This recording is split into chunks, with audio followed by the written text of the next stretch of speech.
बहुत समय पहले की बात है, जब पृथ्वी पर धर्म और अध्यात्म की रोशनी फैलाने के लिए स्वयं भगवान शिव और माता पार्वती भ्रमण पर निकले।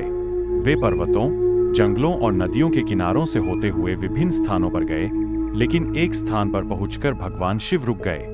वह स्थान था काशी।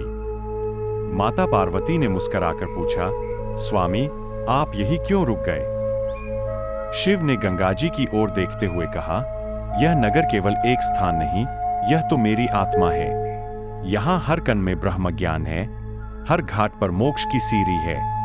यही मेरा प्रिय नगर है, काशी। पार्वती मुस्कुराई, लेकिन उन्होंने सोचा कि शिव केवल संन्यास की दृष्टि से इसे पसंद कर रहे हैं। उन्होंने कहा, स्वामी, यदि यह नगर इतना विशेष है, तो क्यों न हम यही कुछ समय व्यतीत करें, एक सामान्य दंपति की तरह। शिव सहमत हुए और दोनों भेष बदलकर काशी में रहने लगे। वे 80 घाट के पास एक छोटी सी कुटिया में रहने लगे। शिव एक साधु बनकर दिन भर घाट पर बैठते और ध्यान करते, जबकि पार्वती गंगा के तट से जल भरकर लाती और नगरवासियों की सेवा करती। एक दिन माता पार्वती गंगा घाट पर जल लेने गई, तो देखा कि एक वृद्ध स्त्री अपने बीमार पति के लिए भोजन मांग रही थी। माता का हृदय द्रवित हो गया। उन्होंने उसे अपना जलपात्र दे दिया और कहा, जब तक तुम्हारे पति ठीक नहीं हो जाते, रोज ही आकर मुझसे मदद ले जाना।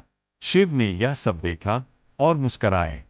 अगले दिन भगवान विष्णु और ब्रह्मा शिव से मिलने आए और बोले, हे देवों के देव, आपने काशी में घर बना लिया, क्या यह सनातन विरक्ति का त्याग नहीं? शिव हंसते हुए बोले, नहीं, यह तो संसार के प्रति प्रेम का सबसे बड़ा रूप है। काशी वह स्थान है जहाँ जीवन और मृत्यु दोनों एक समान पावन है।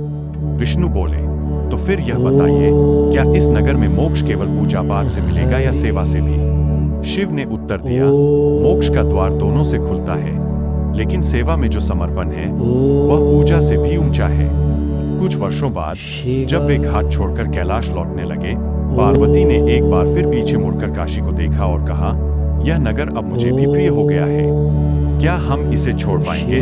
शिव बोले, काशी को कोई नहीं छोड़ता, जो एक बार यहाँ आता है वह सदा के लिए इससे जुड़ जाता है।